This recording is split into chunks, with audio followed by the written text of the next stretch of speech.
Oi, gente, meu nome é Ana Lira, sou formada em iluminação cênica, sou fotógrafa e sejam bem-vindos ao Clareando Ideias. Hoje a gente vai falar um pouco sobre os conceitos básicos da iluminação. Não vou prolongar porque a gente não tem abertura, então eu vou começar falando sobre alguns elementos que a gente usa dentro, tanto no teatro quanto no cinema, quanto na fotografia.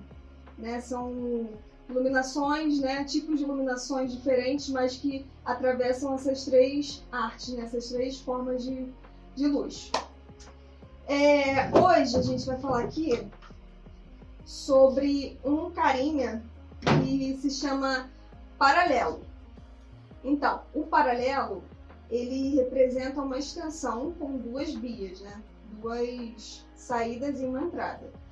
Ele é muito utilizado normalmente nos teatros, quando a gente precisa conectar dois refletores, mas só tem uma via, ou precisa conectar outros equipamentos, de uma vez só.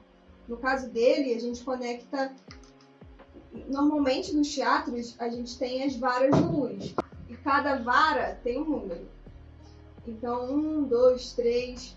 E se a gente quiser conectar um refletor, no caso dois refletores, numa linha só, num número só, a gente usa o paralelo.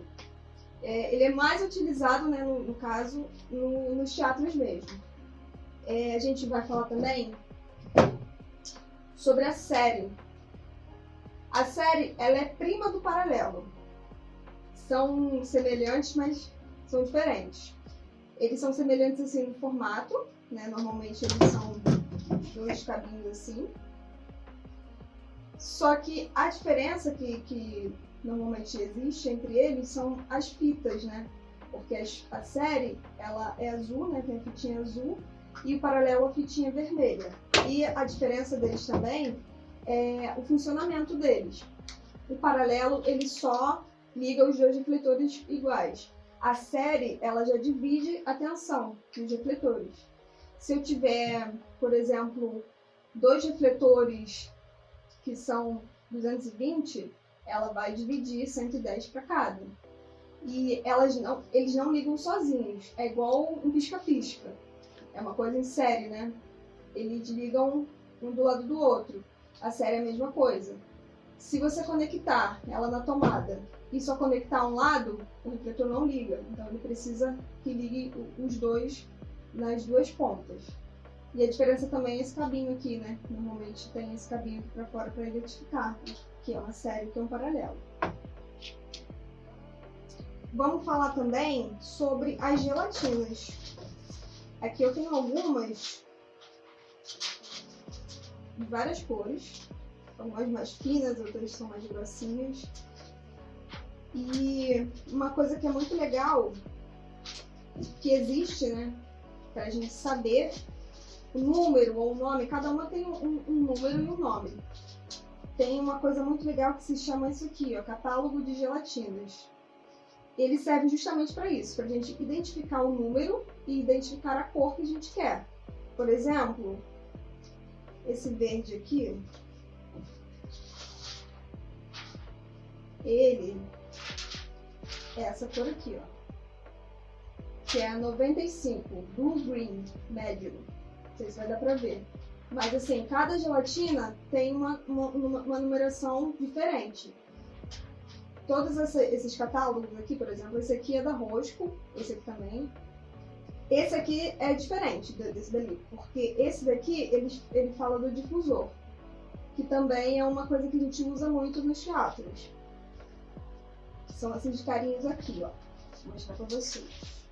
Com essas folhas aqui meio leitosinhas, cada uma tem uma gramatura, na verdade. Eu acho que dá pra ver a diferença. Esse daqui é listradinho, esse daqui é mais granuladozinho. Então, cada uma dessas folhas, cada um desses difusores, eles vão dar um efeito diferente, no propósito que você quer, no refletor que você bota ele. E aqui a gente tem esse catálogo, de difusores também. Tanto de gelatinas, aqui também tem gelatina na frente. E mais atrás a gente consegue ver os difusores, ó. Esse aqui, cadê? Esse aqui que é o listradinho que eu falei, ó. Uma gramatura parecida. Cada um desses tem um número, né, diferente. Então, por esses catálogos, a gente consegue identificar cada gelatina, cada difusor diferente. Essas que são mais escuras, essa aqui, por exemplo, é uma gelatina muito interessante porque ela se chama Congo Blue. E ela torna todas as luzes, né, qualquer luz, em uma luz negra. Ela tem um efeito de neon, né? Hoje em dia não é tão utilizada porque já tem par LED, já tem um efeito UV, né, que é muito utilizado nos teatros, mas ela já foi assim bastante utilizada e em alguns casos também utilizamos. Quando os refletores não são de LED, são, né, halógenos e tudo mais, a gente coloca uma folha de gelatina e ele consegue passar o efeito neon. A gente vai falar também sobre a diferença das luzes, tanto de teatro, quanto de fotografia, quanto num set de filmagem. Por exemplo, aqui a gente tem um set de filmagem. Aqui a gente está utilizando a luz de 3 pontos, que seria a luz principal, a luz de preenchimento e o contraluz. E aqui a gente também tem uma cor no fundo, né? Então, essa luz é muito utilizada em sets, né, de filmagem, tanto para fazer foto quanto para fazer vídeo. É muito utilizada, por exemplo, no YouTube, o pessoal utiliza bastante. Já assim, nos teatros são bem diferentes as luzes. Por quê? Quando a gente tem uma peça teatral, a gente tem toda uma composição, tanto da luz, quanto da direção, quanto do figurino, quanto do áudio. Então, dentro desse nicho do teatro, a gente tem setores diferentes. E com a luz também é a mesma coisa. No teatro sempre vai ter um técnico de luz, a maioria, né, dos seus teatros tem os técnicos de luz. Tem aquela pessoa que desenha a luz, né, que é o iluminador, que faz o mapa de luz para aquela peça específica. E tem quem opere a luz, né, que normalmente é a pessoa que vai acompanhar a temporada do teatro. Pode ser que a mesma pessoa faça tudo, né? A mesma pessoa que faça a luz, faça o mapa, também opere. Mas pode ser que não. Então, assim, no teatro a gente não tem uma luz pronta, né? Assim, entre aspas. A gente tem que ir fazer uma por uma, gravar aquilo para poder acompanhar a peça a cada temporada.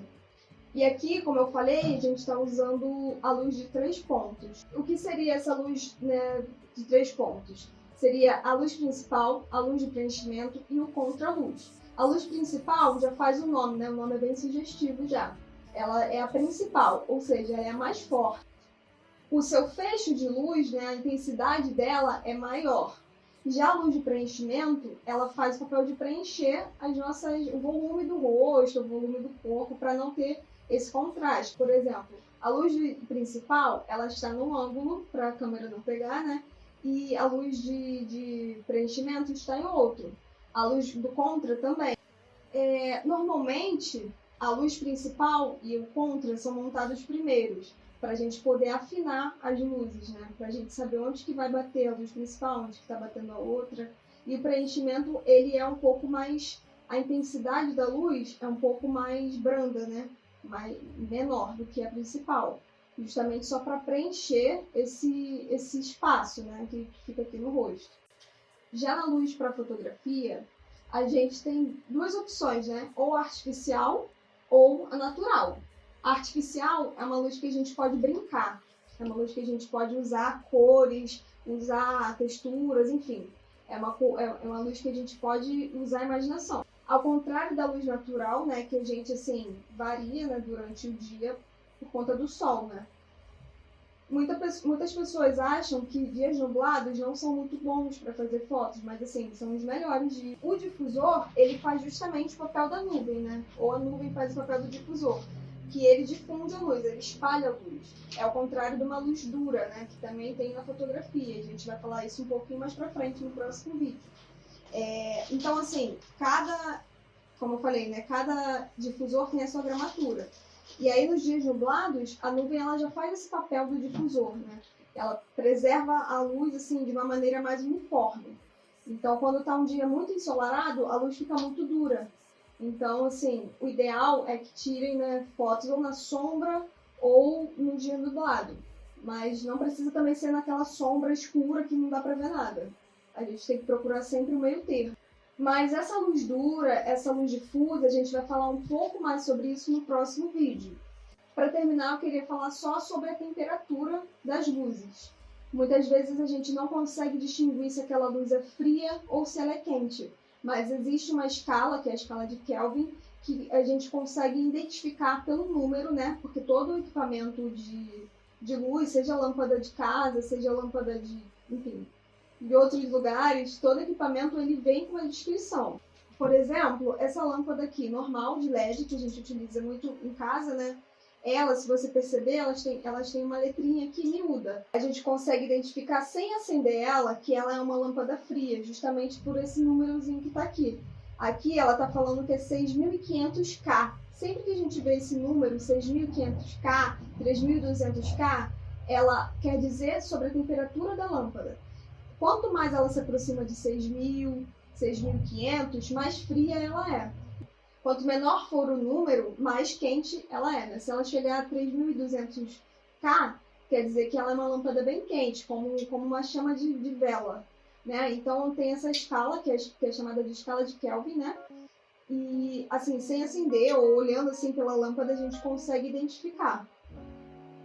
Bom, é isso. Eu espero que vocês tenham gostado, né? Até o próximo vídeo. Essa é uma série de 3 vídeos. Esse foi o primeiro, só para a introdução dos materiais, só para a introdução daquilo, né, que a gente utiliza muitas vezes no set, em teatro, em fotografia. Então, eu espero muito que vocês tenham gostado. Qualquer dúvida, comentem, falem a opinião de vocês. E até o próximo!